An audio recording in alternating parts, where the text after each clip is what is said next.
আঁকাবাঁকা দাঁতের আধুনিক চিকিৎসা এখন আমরা নিয়ে এসেছি মনোয়ারা হসপিটাল ডেন্টাল ডিপার্টমেন্টে।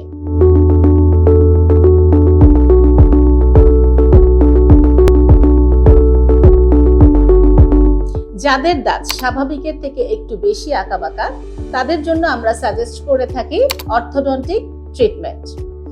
এই ট্রিটমেন্টটি কখন করা হয়? জেনারেলি 14-15 বছর বয়স থেকে আমরা স্টার্ট করে থাকি।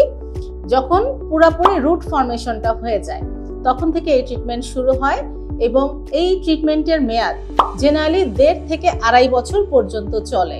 এটি ডিপেন্ড করে তার আঁকাবাঁকা কতটা সিভিয়ার। কি ধরনের ট্রিটমেন্ট করা হয়? আমরা 2 ধরনের অর্থোডন্টিক ট্রিটমেন্ট করে থাকি। একটা হচ্ছে ব্রেসেস, যেটা পার্মানেন্টলি দাঁতের সাথে ফিক্স করা থাকে, আর আরেকটি হচ্ছে সবচেয়ে আপডেটেড যে ট্রিটমেন্ট সেটা হচ্ছে ক্লিয়ার অ্যালাইনার। এটাকে জেনারেলি ইনভিজুয়ালাইজও বলা হয়ে থাকে। এই ট্রিটমেন্টগুলি 1.5 থেকে 2 বছর, কখনো কখনো 2.5-3 বছর পর্যন্ত সময় লাগে। এই ট্রিটমেন্টে জেনারেলি কেমন কস্ট লাগে? এটা সর্বসাধারণের একটা কমন প্রশ্ন। যেহেতু এটা অর্থোডন্টিক ট্রিটমেন্ট এবং দাঁতের মধ্যে এই ট্রিটমেন্টটা হচ্ছে সবচেয়ে ব্যয়বহুল চিকিৎসা, এটার কস্ট জেনারেলি 1 লাখের উপরে খরচ হয়ে থাকে। এটা ডিপেন্ড করে সিভিআরিটির উপরে।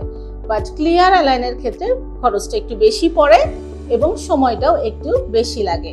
বাট ক্লিয়ার অ্যালাইনের ক্ষেত্রে যেটা হয় যে জেনারেলি কেউ বুঝতেই পারে না যে দাঁতের একটা অর্থোডন্টিক ট্রিটমেন্ট চলছে, যার জন্য এই আপডেটেড ট্রিটমেন্টটি করা হয়ে থাকে।